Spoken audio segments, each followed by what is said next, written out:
De volta para o nosso estudo de a Gênese, os milagres e as predições, nós temos hoje um desafio e eu convido você a nos acompanhar nesse desafio, porque efetivamente ele busca contornar todas aquelas questões de natureza científica que vão aparecer nos capítulos de 7 até 11.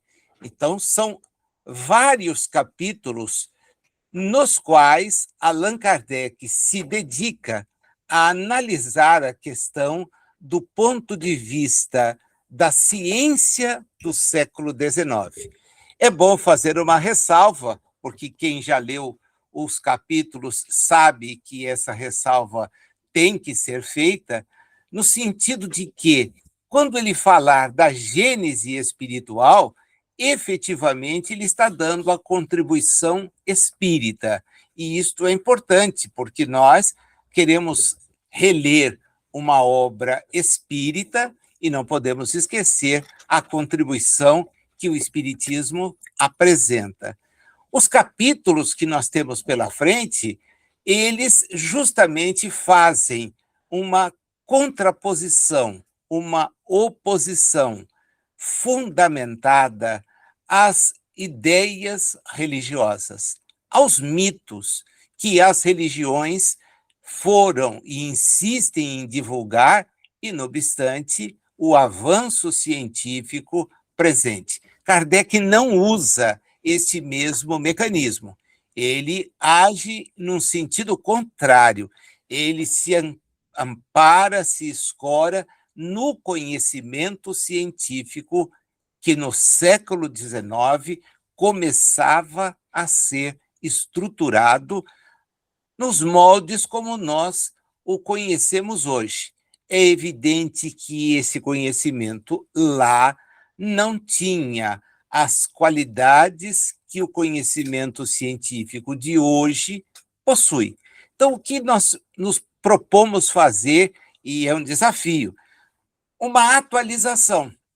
Não dá para descartar o raciocínio dele? Claro que não, porque ele se posiciona coerentemente à sua ideia-chave. O Espiritismo é uma ciência, ele deixa isso claro o tempo todo. Ele não advoga que o Espiritismo seja uma visão religiosa, ele não substitui uma visão religiosa por outra. Isso é muito interessante, mas é muito interessante mesmo, né? Ele não parte dessa ideia. Diz, olha, não interessa nada a minha opinião. Quando ele escreve o prefácio do Céu e Inferno, ele é categórico, a minha opinião é mais uma. O que eu procurei desenvolver foi um método, e é esse método que eu entendo seja um método que pode ser submetido à análise por quem se dispuser a acompanhar os passos que eu desenvolvi. Agora, quando eu estou falando de realidade espiritual, eu preciso deixar claro, a realidade espiritual não se sujeita ao controle da realidade encarnatória, diferente do que a gente vai ver agora. Então, no capítulo 7º, ele apresenta um esboço geológico da Terra. E esta ideia de que a Terra tem a sua história planetária identificada e identificável é extremamente lógica e clara. A Terra conserva em seu registro litográfico, né, no leito da Terra, os traços evidentes de sua evolução. E é uma evolução que é dinâmica. Suas fases formaram-se segundo leis físico-químicas precisas e que são analisadas particularmente desde o século XIX, quando a geologia, enquanto ciência consolidada, ganhou o corpo dos debates científicos. Ela apresenta para nós mecanismos, estruturas que permitem justamente isso. Então, não há mais que se falar numa especulação. Não se trata de especular, olha, foi um jardim criado. Não, esquece isso. Isso é mitológico.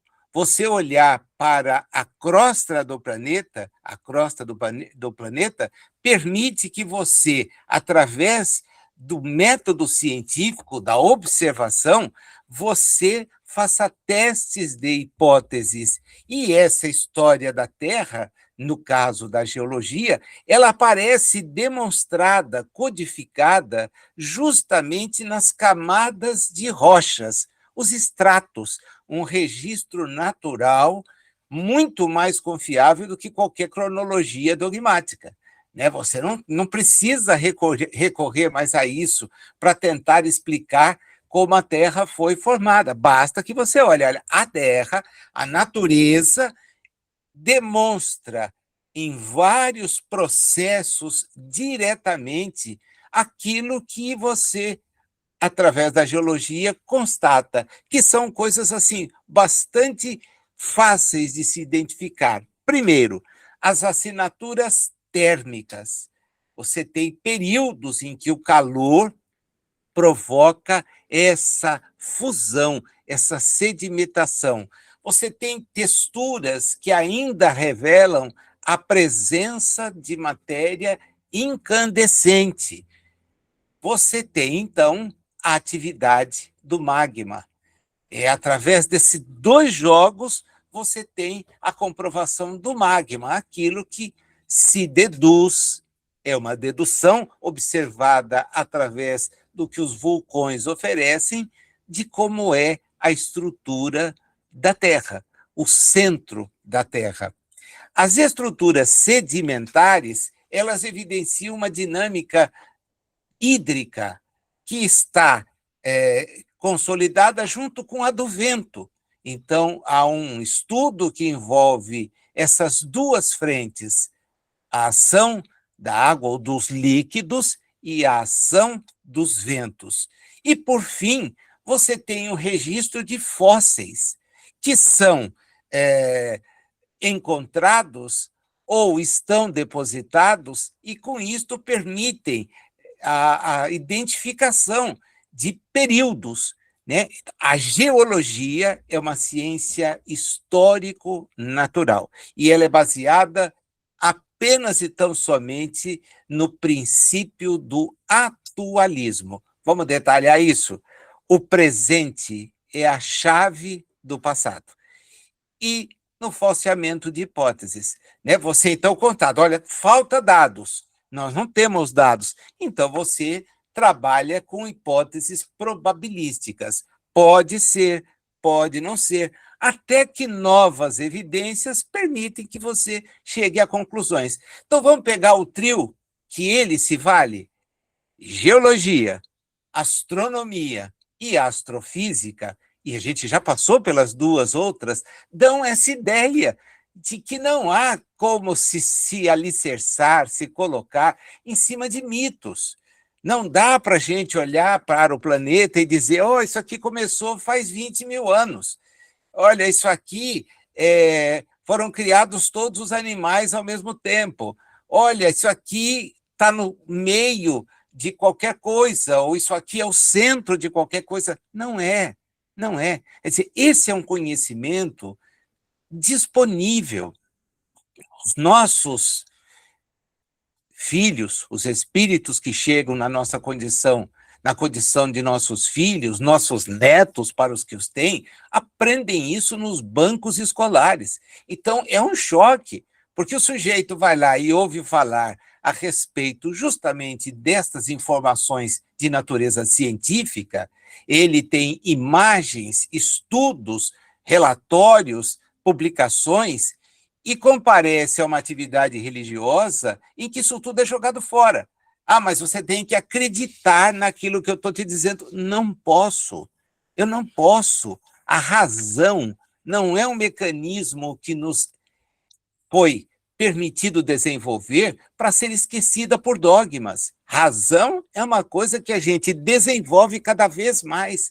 É a racionalidade que permite dizer que a realidade espiritual é efetivamente observável, é racional, não é fantasmagórico, não é ilusório, não, é uma coisa que você consegue observar, né? A estratificação na crosta, você tem, então, claramente a sua demonstração. As rochas são classificadas exatamente em virtude dessa estratificação. Então, você tem camadas que tanto podem representar lâminas, e são lâminas extremamente pequenas, algumas até milimétricas, até pacotes que os cientistas afirmam têm centenas de metros a potência de um extrato. O que elas diferem entre si para permitir esse apontamento? Pela cor, pela granulometria, pela composição mineralógica e pelo conteúdo dos fósseis que ali estão. Então, isso mostra, olha, houve uma variação. E como é que você faz essa comparação? Usando-se o chamado princípio estratigráfico, ou a sucessão temporal. Né? Você observa, olha, aquele extrato sedimentar, qual é a composição dos minerais que ele tem? Quais são as texturas que ele tem? Como é que isso está disposto? E você vai comparar esse seu achado, essa sua observação, com outros achados, de tal forma que a gente consegue, olhando um livro de geologia nos nossos dias, ver dois princípios orientando esse trabalho. Primeiro, o princípio da horizontalidade original, né? Os sedimentos são depositados no horizonte, né? Camadas que ficam ali em função da ação da gravidade. Então, você faz uma prospecção em determinado terreno, a depender da profundidade, você vai encontrando como está a sua estruturação. Você vai abrir um túnel, você observa naquela montanha que precisa ser trabalhada a presença desses estratos. E com isso você tem, inclusive, estudos que demonstram a resistência daquele material àquilo que vai ser feito, ou a necessidade de remoção dos taludes, dos caminhos que vão ter que ser sustentados para que você possa passar a rodovia ali. Você vê isso, olhando, parando no ambiente, você olha e fala, puxa, olha que cores diferentes, que estrutura diferente. É isto que faz a geologia. É assim que ela trabalha.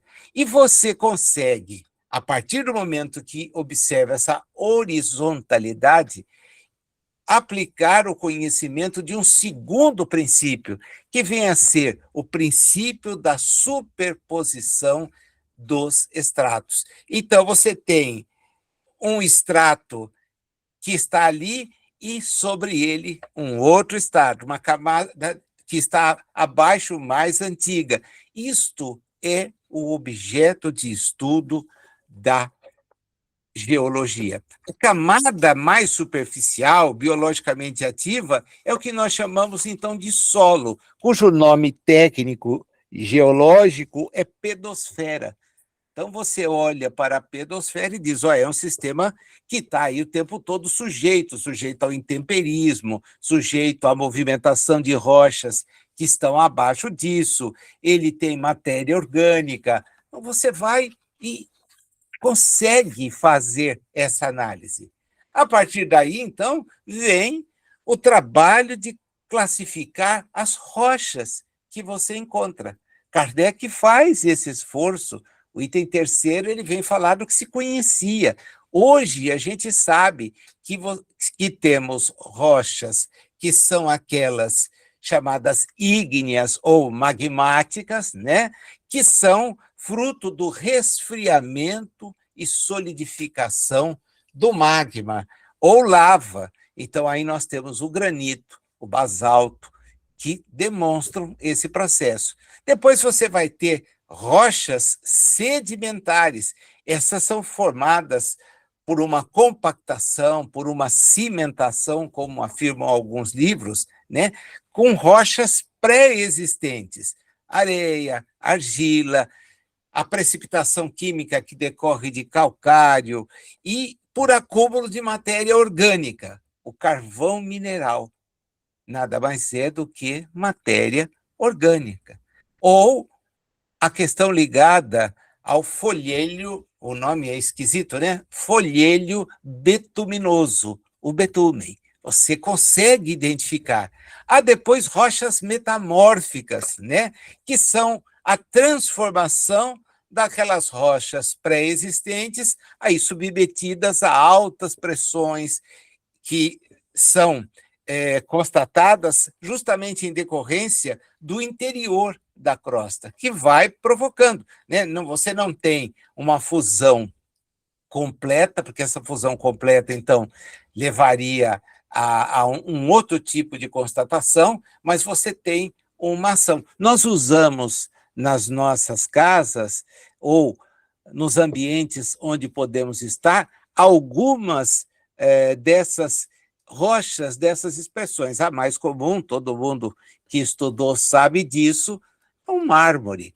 Né? Nós vamos encontrar o mármore justamente como fruto dessa metamorfose. É por isso que os desenhos são variados depois da extração, do polimento, e você vai vendo ali coisas que são lindíssimas, né? Lindíssimas, e que permitem essa intervenção. Então, essa análise você faz, seja porque você constata que há fatores que são internos, o calor notadamente do vulcanismo, essa mudança que decorre das placas tectônicas, só aí a gente tem um campo de estudo fenomenal, né? Quanto mais recuado, vamos encontrar a proximidade do que hoje está se distanciando, e é um distanciamento que se permite ser calculado, porque são leis físicas, leis biológicas, leis químicas, que o conhecimento científico permite se aproximar, obter, deduzir e trabalhar. É assim que funciona a ciência. Você observa e retira conclusões. Destas conclusões que você enuncia, qualquer outra pessoa chegará às mesmas conclusões se seguir os passos que você seguiu. Então, você não tem algo assim jogado no ar. Ah, foi assim e acredite. Não, não é mais necessário esse tipo de comportamento. E temos fatores que estão fora desse aspecto, que é justamente a influência do clima, a influência da biosfera, a influência das chuvas, a toda uma influência ligada a isso.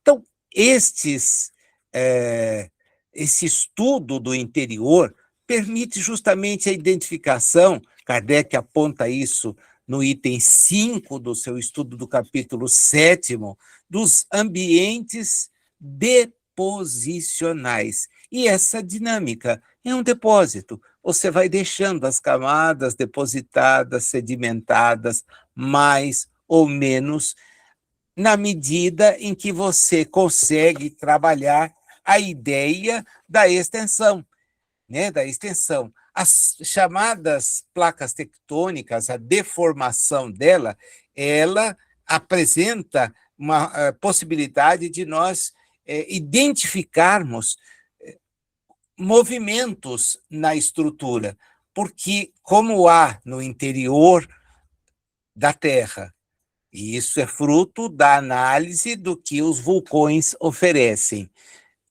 elementos de natureza líquida e submetidos a uma temperatura, que é uma temperatura extremamente elevada, e a lava que vem dos vulcões apresenta uma temperatura que é uma temperatura altíssima quando comparada aos padrões que nós temos de temperatura, seja ambiental e seja até mesmo fruto da nossa criação, no caso da siderurgia. É algo que se aproxima disso, porque permite fusões, e fusões de materiais que estão depositados nessa estrutura.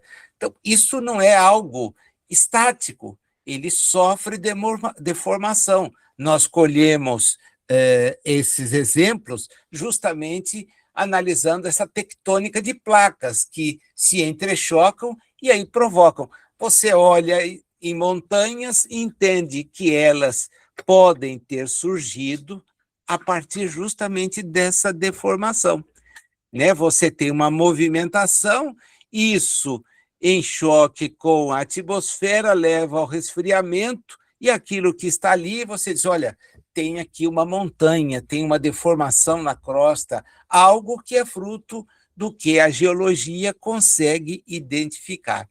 Ao mesmo tempo, quando você examina essa estrutura subsolo, aquilo que está na base do planeta que nós momentaneamente utilizamos, você vê registros fósseis.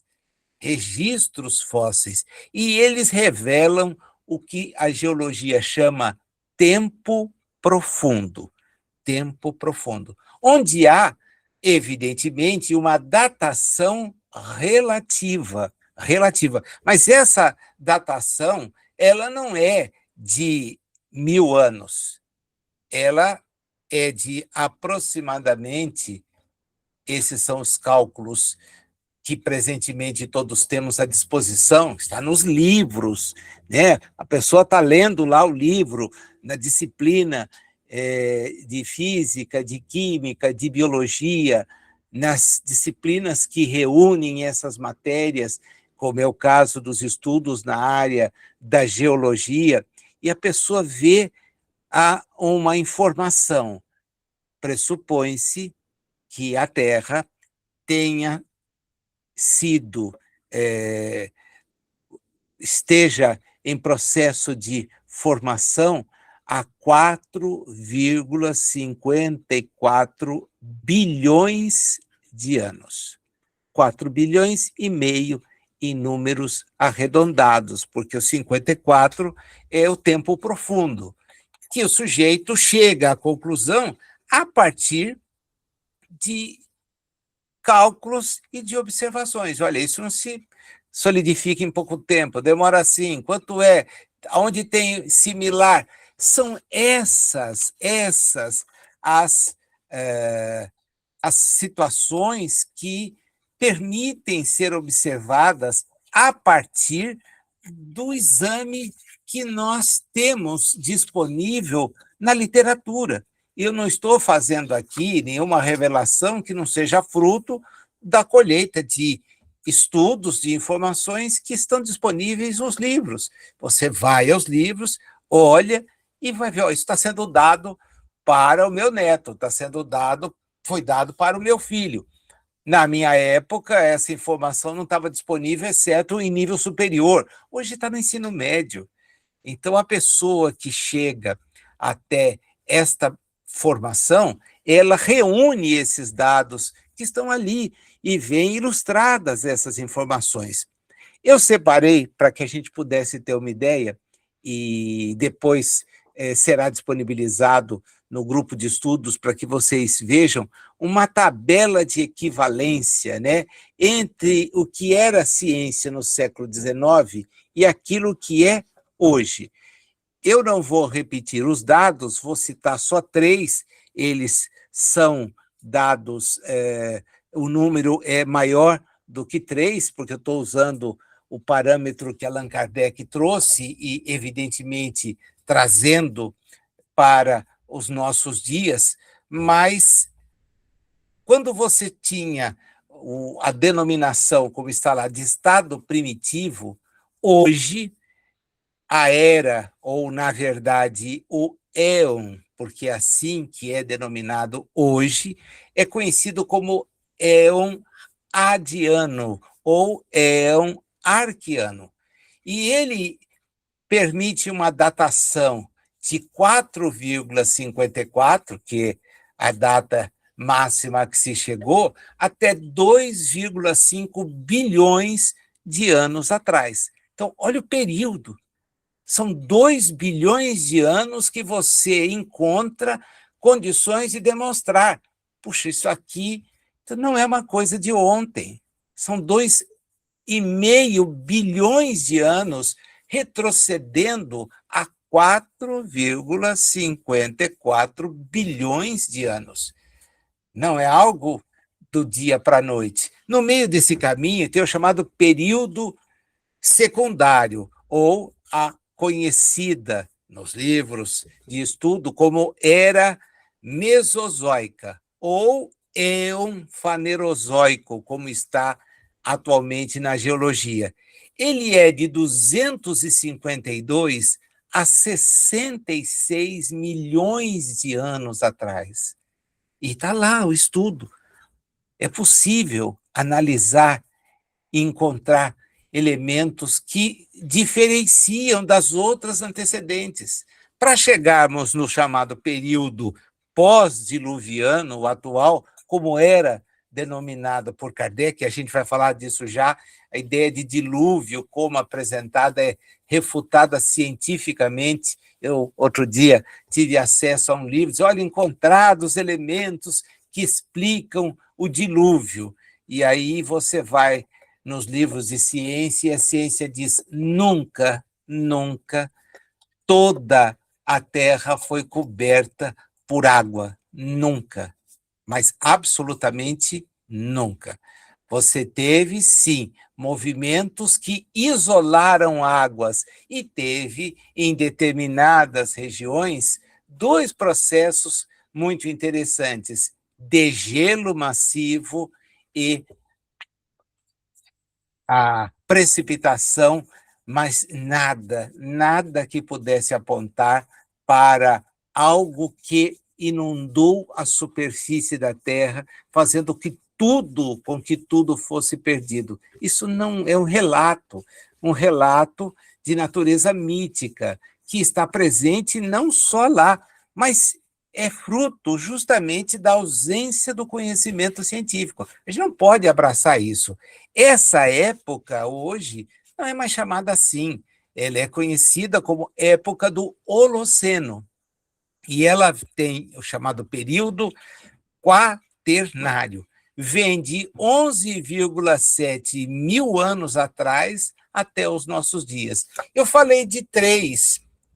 Na verdade, o conjunto que vocês vão ter acesso, e quem estiver vendo esse vídeo e, de repente, não estiver participando do grupo de estudos, né, é perfeitamente possível, já que ele fica disponível, basta procurar, por intermédio da própria página, essa informação e vai ter acesso a ela. É um quadro muito simples que permite. Então, nós varremos aquilo que a Gênese apontava como ciência do século XIX na linguagem do nosso dia. E a datação é uma datação que a geologia nos permite enunciar, porque esse é um parâmetro científico que justifica essa divisão, né, do tempo chamado tempo geológico. Eu não vou descer a análise de cada um deles, porque acredito que é uma informação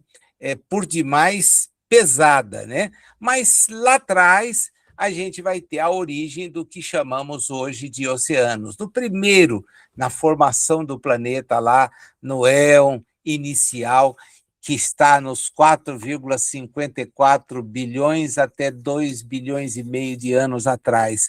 No seguinte, nós vamos ter um evento de oxigenação e o surgimento do que se denomina vida marinha. Predominantemente, a vida primitiva será marinha. Quem já teve a chance de estudar evolução em dois mundos vê que a informação aparece justamente nesse sentido, né? A era seguinte, que é conhecida como a explosão cambriana, né? Você tem uma diversificação biológica nos oceanos muito grande, você tem o surgimento das chamadas florestas de carvão. Agora há pouco a gente dizia que as florestas, o carvão, que é uma matéria que você consegue ver a observação, sua formação.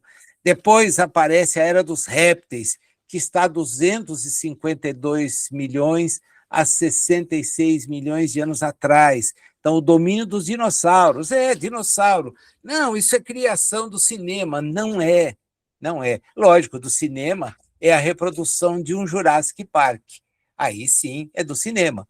É do cinema a narrativa de uma história ocorrida a partir da experiência, que se perde controle, etc, etc. Isso é cinematográfico.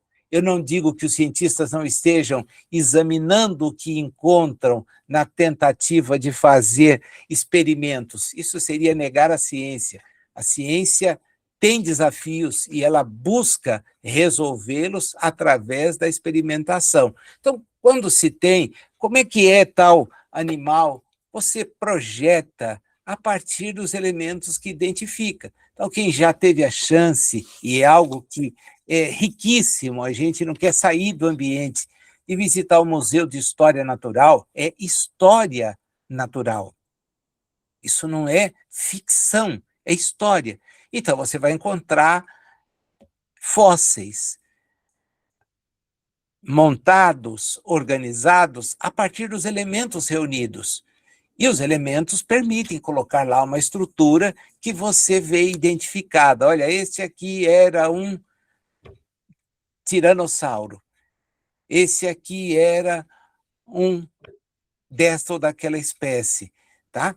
Classificação nossa. Não tem a plaqueta de identificação no osso para dizer, olha, isso aqui eu me chamava assim. Não, não tem isso. Mas a realidade.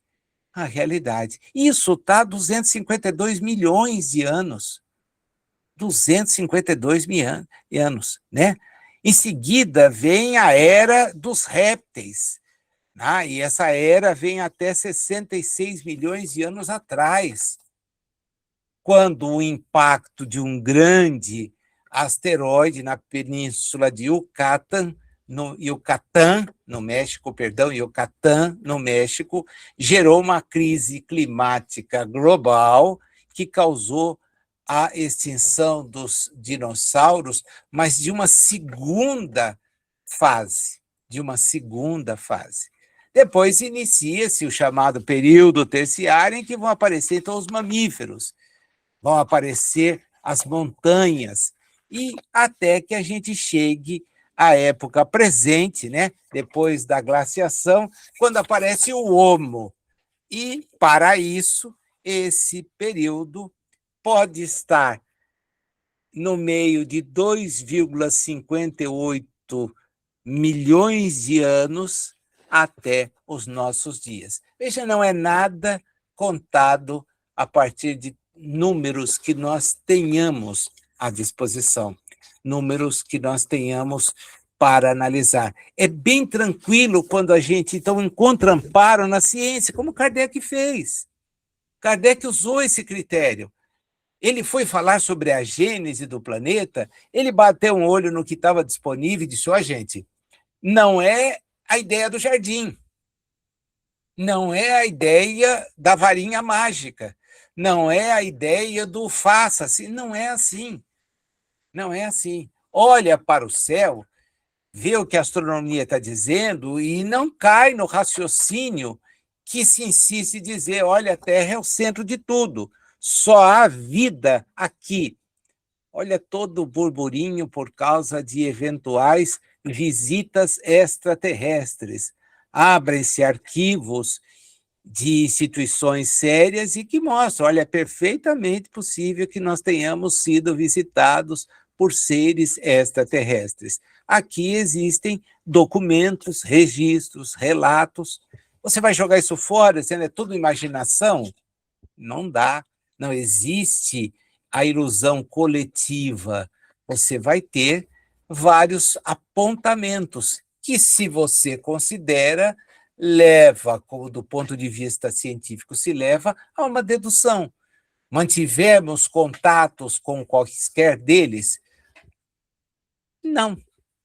Embora existam relatos de seres capturados e examinados. Estão conservados ainda? As pessoas que eventualmente tiveram acessos, não sei. Mas está aí. E não é gente que dá um depoimento em troca de curtida de internet. É gente que trabalha com ciência, que tem experiência em astronáutica, que conhece leis de natureza física, química, biológica, e que faz uma afirmação. Agora o vulgo vem, não, isso não existe, ou é dessa ou daquela. Não, não é assim. Do ponto de vista científico, não funciona assim. E Kardec trabalha isso. É tão interessante que no capítulo de 8º, ele trabalha a questão das teorias de formação da Terra. Né? Ele apresenta a teoria da projeção, que é de Buffon, a teoria da condensação e a teoria da incrustação. Quem for ao capítulo vai identificar isso. A hipótese do Buffon é completamente superada. Né? Ela é descartada pela ciência. Buffon imaginou isso, mas a astrofísica destruiu essa ideia. Não é possível esse tipo de raciocínio a partir das leis identificadas. Não dá.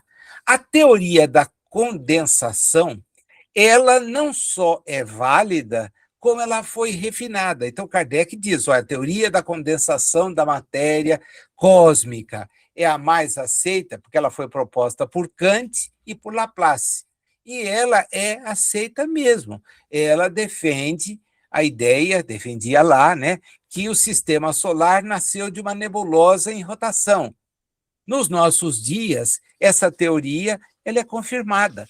Você tem hoje o modelo de acreação do disco protoplanetário. Eu tive que anotar, porque é algo assim, você para, lê, e ela mostra que há 4,6 bilhões de anos, é o enunciado da teoria, uma nuvem molecular gigante colapsou sob sua própria gravidade.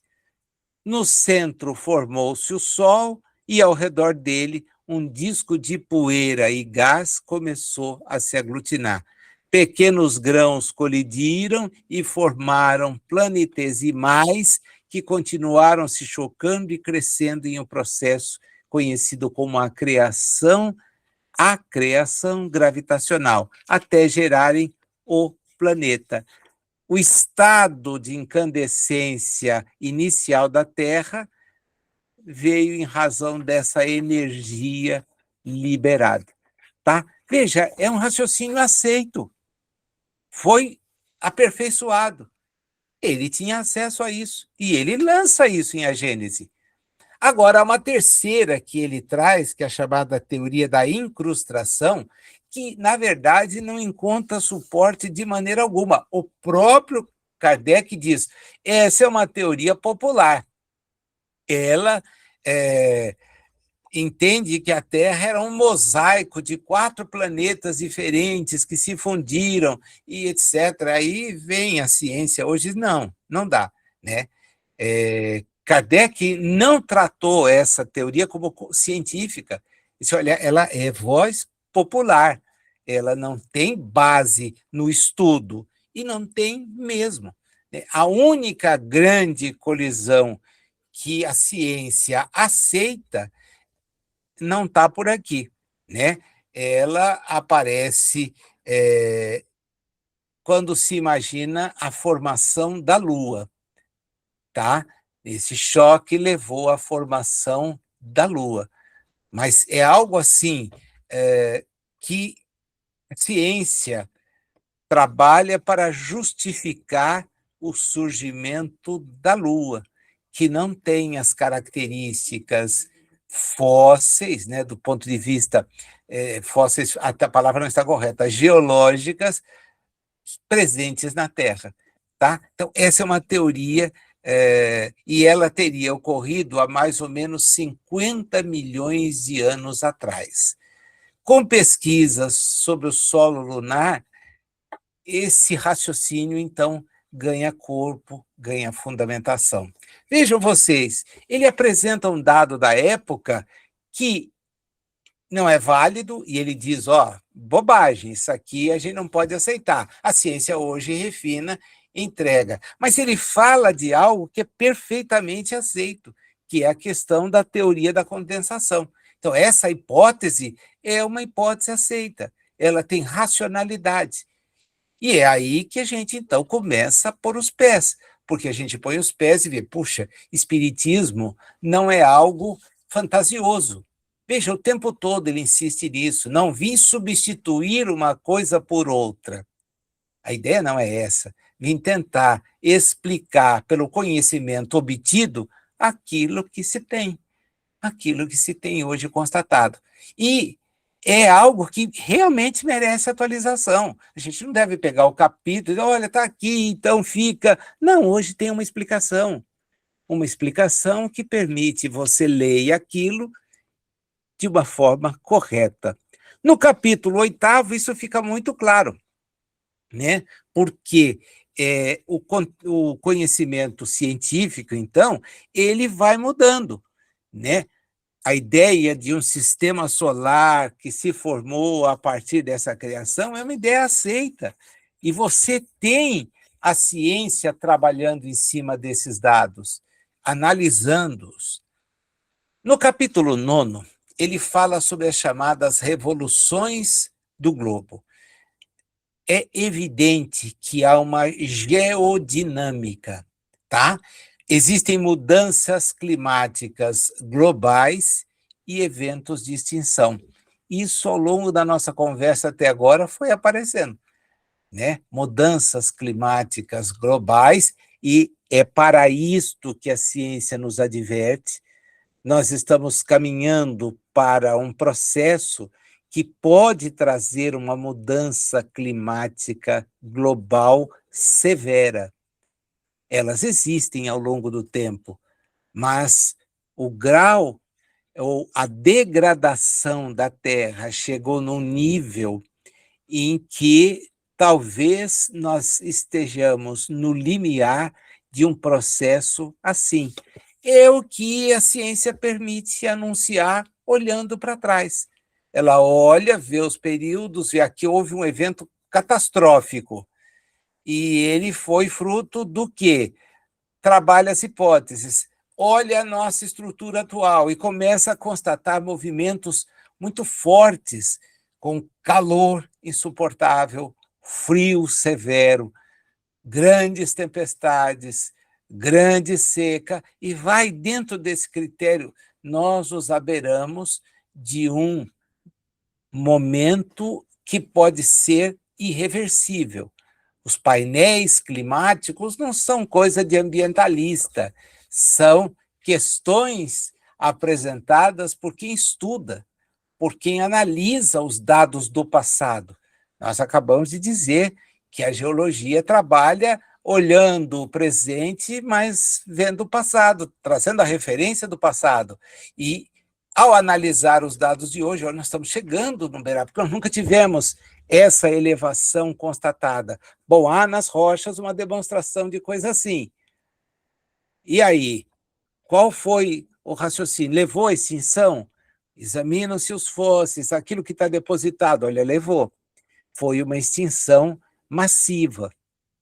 Onde nós examinamos, isso se demonstra absolutamente igual. Houve essa extinção. Então começa o alerta, né?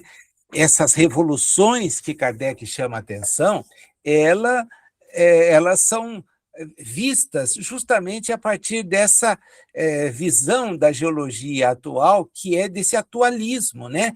Você vai vendo os processos de ontem que chegam hoje e que traz variações. Então, não se trata de uma revolução isolada, como a ciência do século XIX defendia, mas ela demonstra você ter uma dinâmica que é contínua, e ela vem impulsionada, seja pelo calor do núcleo, seja pela energia solar. Você tem eventos abruptos em razão da presença do homem, né, e que acabam atingindo a humanidade. Então, quem já ouviu a notícia do terremoto, da erupção vulcânica, daquilo que trouxe, você vai ver, isso é uma constante da Terra, é uma constante. O que os espíritos, de certa forma, nos tranquilizam, quando falam do futuro, e está na própria Gênese, no sentido de que nada disso seria necessário. Este período, embora aconteçam eventos de mudança generalizada, não seria por um evento dessa magnitude, porque a mudança se dá ou se espera seja dada do ponto de vista moral, espiritual. a questão das revoluções, entre aspas, do globo, né? Essa questão do atualismo geológico, é todo dia noticiada, todo dia apresentada. Então, você não tem algo assim que seja desconhecido, porque há registro, há documentação, há filmagens, está ali apresentado, olha, a região foi devastada por um terremoto, há a erupção vulcânica, as ilhas tal voltam a ter processo de erupção, é uma constante, você tem a imagem, o que, à época dele, era fruto de uma visita, de um relato escrito, e que chegava ao conhecimento dos outros muito tempo depois. Hoje é quase que instantâneo. Se for possível examinar, não tenha dúvida que estará alguém lá, né? Uma das coisas que mais me impressiona quando a época dos furacões acontece no hemisfério norte, particularmente ali na região que envolve a América Central e América do Norte, aquelas equipes que viajam durante as tormentas com aviões que não são aviões supersônicos, eles são aviões, às vezes, turbohélices, para vencer a tempestade, filmando aquilo tudo, e é uma coisa assustadora. Eu acompanhei outro dia o relato de uma viagem, parei para ver os minutos do relato da viagem, e qualquer um que estivesse dentro do avião pediria, sem que até fosse possível, para voltar, porque é algo que uma turbulência, que quem já viajou passou por ela, porque as turbulências são uma realidade, você é algo muito mais severo, até chegar ao olho do furacão, para ver, olha, aqui no olho do furacão a coisa é serena. Mas e para chegar até lá, amigo? E aí vem sempre a minha pergunta, né? Você vai ter que fazer o caminho de volta. O caminho de volta nas mesmas circunstâncias.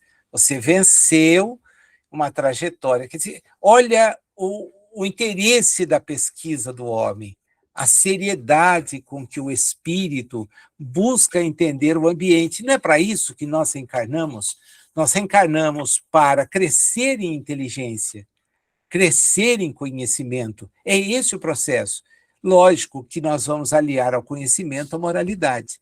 Nós temos que adquirir informações para sair da fantasia, para sair da mitologia e, evidentemente, mudar o nosso padrão ético, a nossa postura, né? A nossa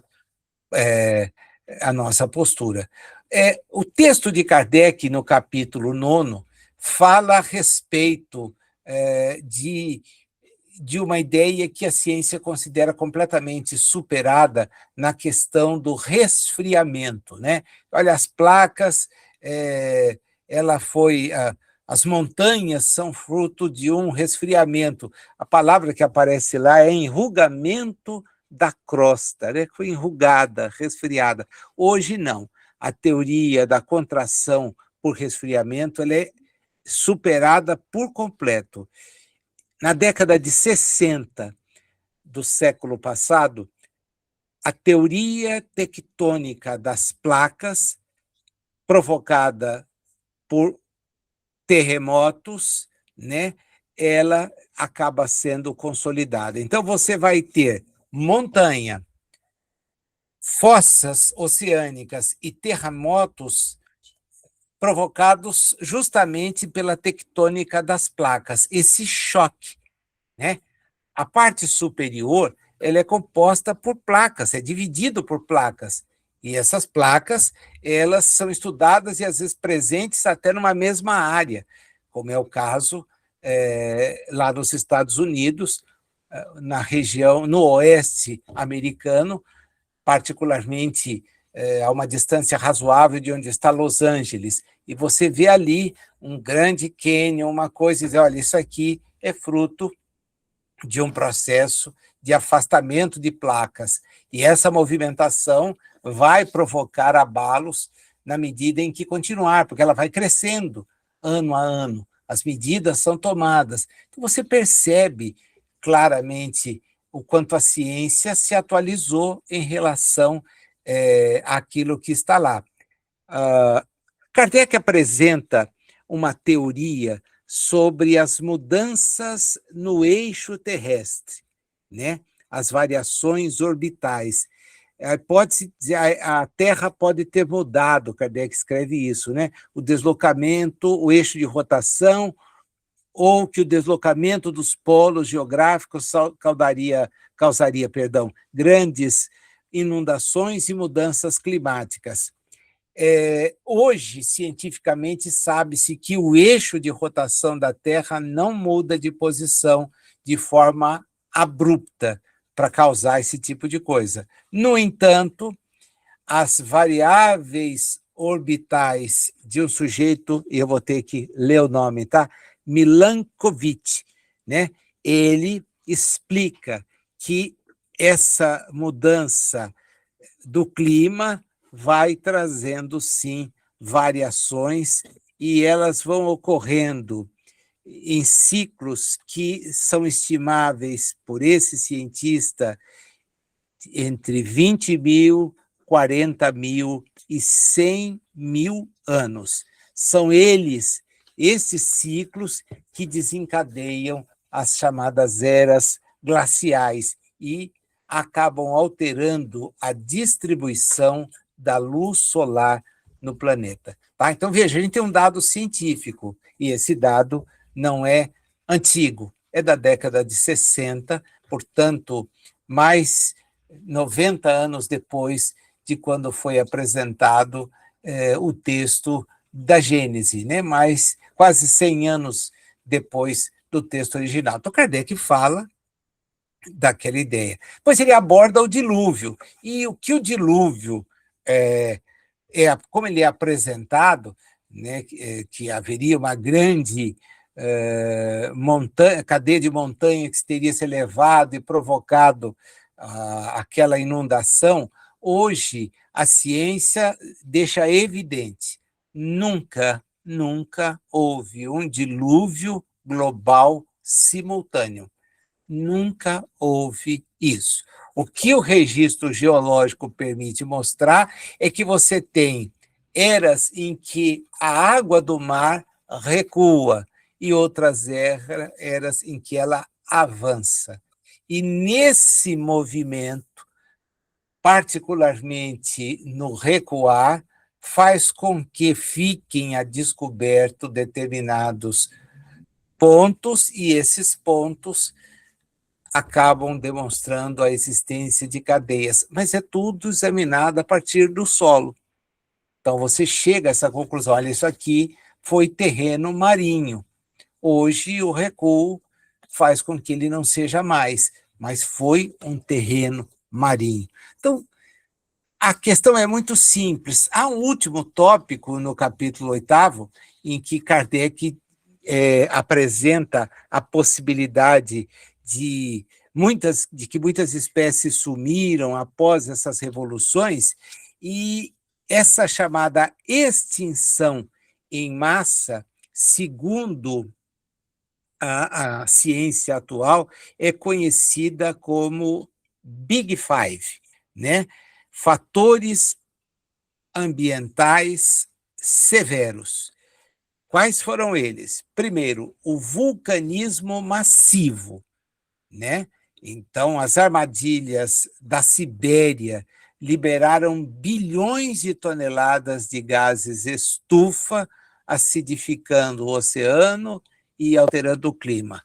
Um segundo, os impactos extraterrestres, a queda de grandes asteroides como aquela que extinguiu os dinossauros no período Cretáceo. A anoxia oceânica, a queda grave do oxigênio nos mares, e isso se deveu a grandes mudanças marítimas. E esses são dados que permitem dizer, olha, houve sim, em decorrência desses fatores, a extinção em massa de uma série de espécies que ali estavam. Agora, é importante levar em conta que isso é estudado. Então, não é uma historinha de que, olha, reúne, põe os animais em par dentro de uma barca para poder salvar, porque depois desse período vai ter que repovoar. Não, não. A coisa não funcionou assim. Isso é uma criação decorrente do quê? Da ausência do conhecimento. Então, quando você não tem conhecimento, essas fantasias podem ser ofertadas, mas hoje nenhuma criança aceita isso, tanto que questiona, né? Como é que trouxe o urso polar? Né? E aí, onde é que você pôs? Como é que a girafa ou o cervo ficou do lado do leão com fome? O que eles comeram naquele período? Né? Como é que eles foram alimentados? Veja, então são questões assim que o raciocínio, disse agora há pouco, a razão nos é dada para o uso, para o uso. Nós temos que raciocinar, nós somos convidados a raciocinar. Espíritas, instruí-vos, raciocine, se aproprie do conhecimento e pense. Pense, veja, olha, isso que estou te falando é uma bobagem muito grande. Então a gente não precisa ficar aceitando a bobagem, porque ela não tem pé nem cabeça. Ela não tem pé nem cabeça. Você tem conhecimento científico que joga isso por terra. E você não precisa ficar em cima daquilo. Para quê? Para quê? No capítulo 10, ele se dispõe a analisar a gênese orgânica. E aqui nós temos que levar em conta que ele faz um raciocínio muito interessante, né? Ele, logo de cara, afirma que não há uma barreira intransponível do ponto de vista biológico entre os reinos mineral, vegetal e animal. Isso, olha, os corpos orgânicos são formados pelos mesmos elementos químicos, e ele não tinha lá muitos elementos para isso. A ciência de hoje bate o martelo. É exatamente isso. A única coisa é que você aprofunda. Então, olha, todos os seres vivos, todos, sem exceção, são compostos pelos chamados bioelementos principais. Quais são eles? Carbono, hidrogênio, oxigênio, nitrogênio, fósforo e enxofre. Todos os elementos, os seres vivos são compostos por esses elementos. Os alunos na escola chamam isso, né, são treinados para guardar isso através da sigla CHOMPS. CHOMPS: carbono, hidrogênio, oxigênio, nitrogênio, fósforo e enxofre. O fósforo, porque o elemento químico não tem a letra F, né? Então, eles aprendem em razão exatamente disso, e nem o enxofre é apresentado com a letra E, são os símbolos da tabela periódica, e aí o sujeito olha aquilo e vê, né? Onde é que há diferença entre os seres orgânicos? E aí a biologia dos nossos dias, então, explica pela complexidade molecular e a capacidade de autorreplicação de duas coisas, DNA e RNA. Então, a gente tem esse tipo de observação disponível nos livros. Nos livros, ele coloca algo que é perfeitamente confirmado. Então, vai jogar fora o texto, porque não, tem coisa ali. Lógico, ele apresenta os elementos da época, oxigênio, nitrogênio, carbono. Hoje a gente tem forma de decompor os corpos, analisá-los, ver as suas estruturas e pode anunciar essa presença do que se chamam os bioelementos principais. Eles não são exclusivos, são os principais. São os principais. A diferenciação vai se dar por outro tipo de colocação e nós não podemos nos afastar que há um capítulo que vem na sequência, que estuda a questão da gênese espiritual.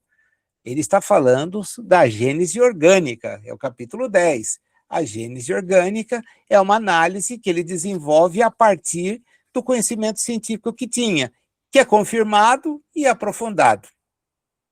Lá em 1868, A ciência, não é Kardec, a ciência acreditava na geração espontânea.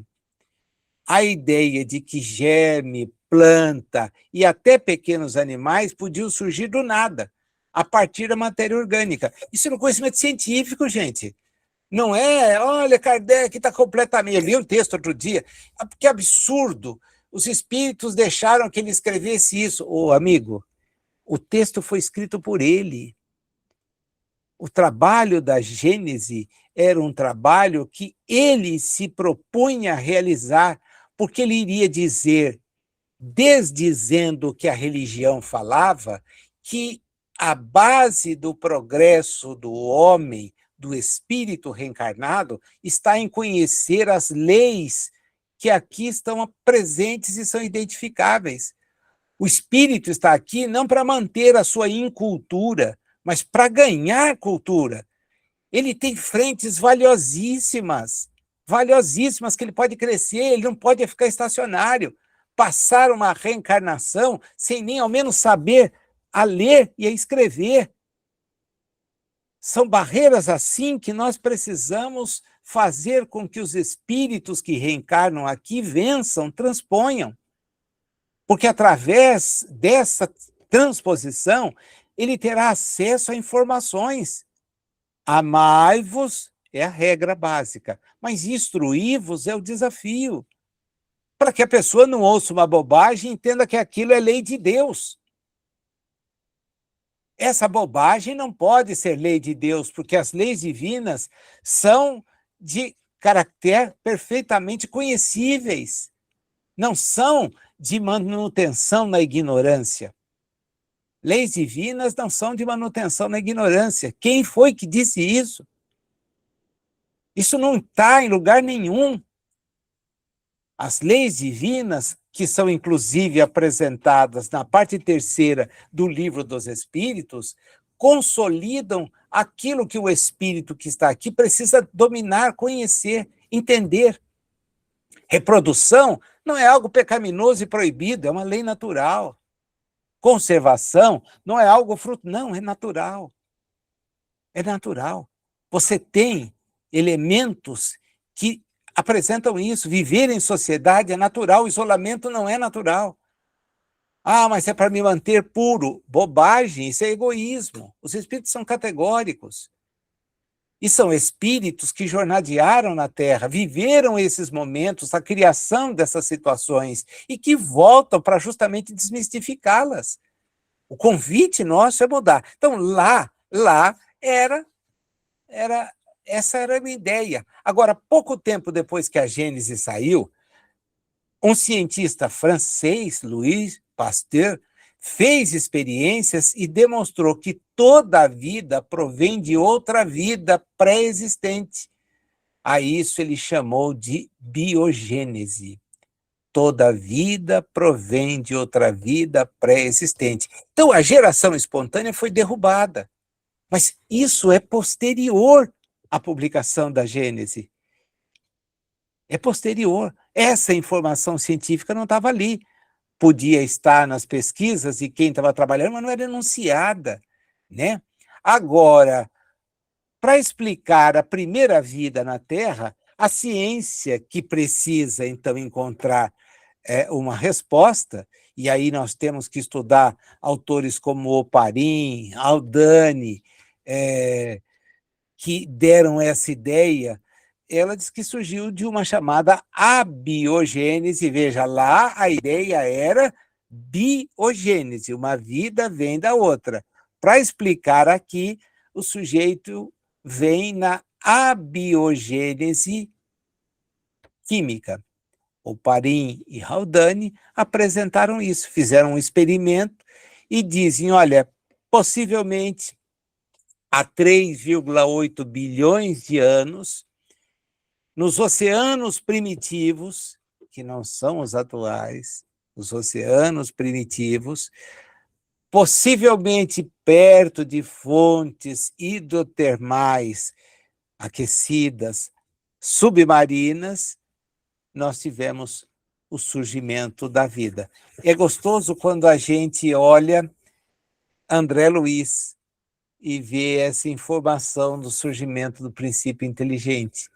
A vida é marinha, marinha. Ele atualiza. Ah, mas como é que pode o espírito não falar de algo que hoje a gente sabe no século XXI? Porque ele escreveu o livro com a ciência do século XX. Não dá para ir além do que você tem como comparar. A única coisa que permite comparação, que é a existência do espírito, a ciência se recusa a examinar. Diz, não, isso não podemos falar porque isso aí é algo místico. Não é. Aí é que não tem misticismo algum. Nas ideias científicas, você pode ter sugestões, mas quando você encara a questão do ponto de vista científico, espírita, você vai ver, aqui você tem um elemento. Então, vamos estudar a mediunidade em profundidade? Vamos analisar as comunicações espirituais?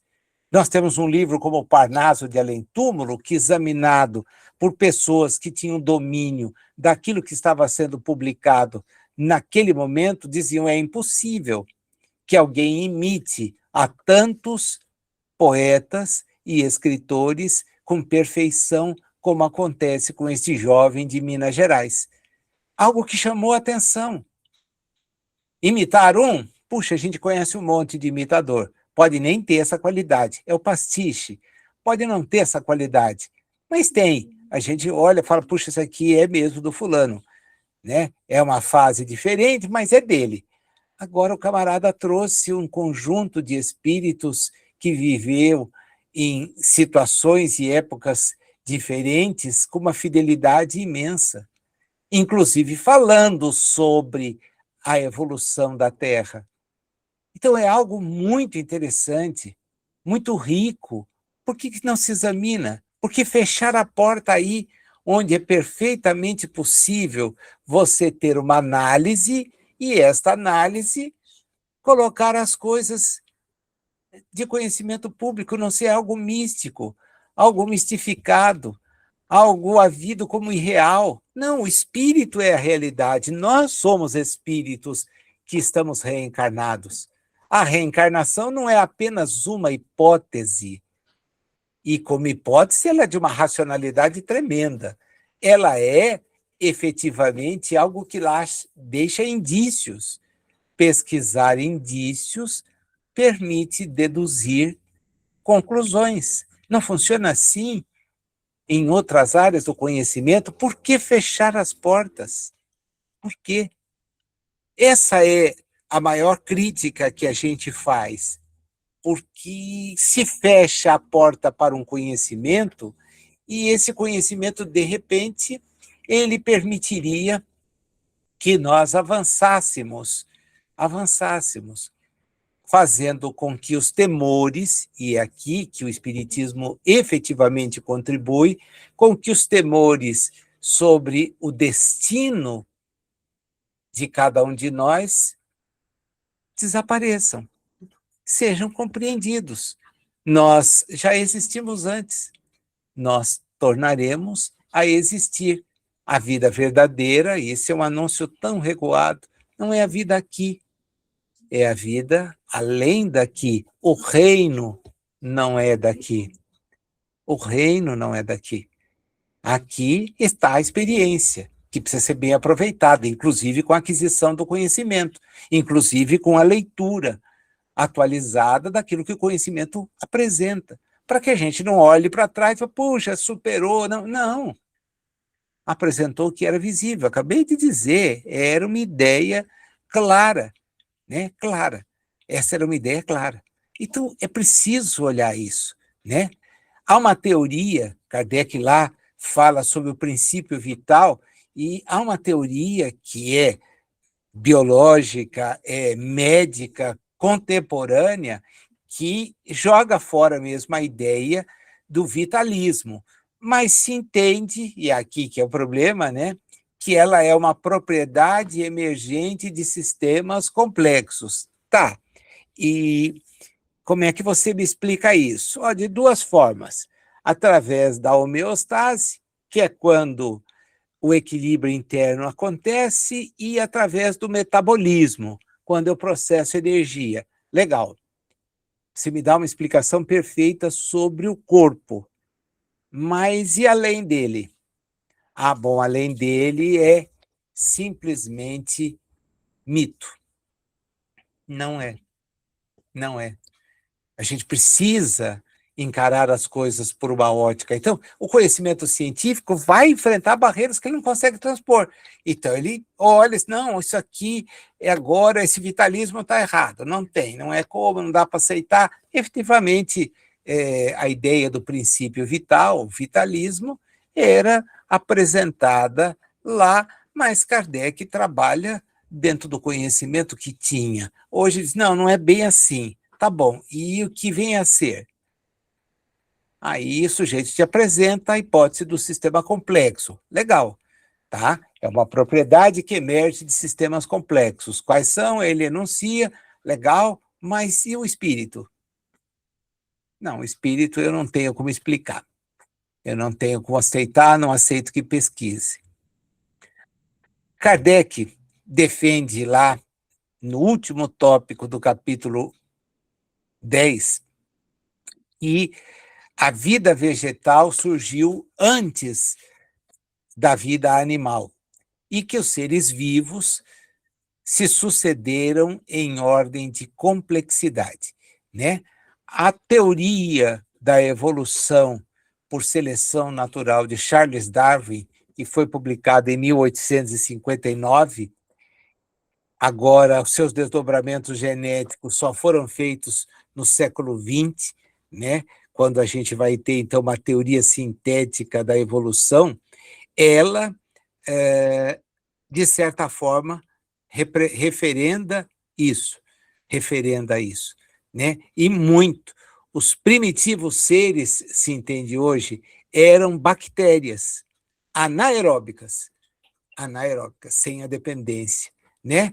Seguidas por algas fotossintetizantes, e depois que se enriqueceram com a atmosfera de oxigênio, permitindo, então, o surgimento da vida animal mais complexa e também das plantas terrestres. Vejam vocês que o trabalho dessa evolução química e biológica compete a nós detalhar, entender através do exame da biodiversidade. Examina, deduz, né? Agora, a questão é espiritual. Eu disse que queria vencer um número grande de capítulos e o propósito foi feito, né? Nós saímos do capítulo 7 e chegamos ao capítulo de número 10. Capítulos profundos. Eu vou deixar para o nosso próximo encontro o exame do capítulo 11, porque ele fala justamente naquilo que o Espiritismo pode contribuir bastante, que é a questão da gênese espiritual. E eu acho que aí vale a pena a gente parar um pouquinho, porque em seguida vem o segundo livro, que eu chamo de terceiro da Gênese, que envolve os milagres, né? E para isso há toda uma teoria, uma análise teórica sobre fluidos, antes de chegar na casuística dos milagres. Espero que você tenha aproveitado a conversa, é muito material, e que o próximo encontro a gente possa estar juntos para aprofundar ainda mais as nossas leituras. Obrigado pela sua companhia. Até lá.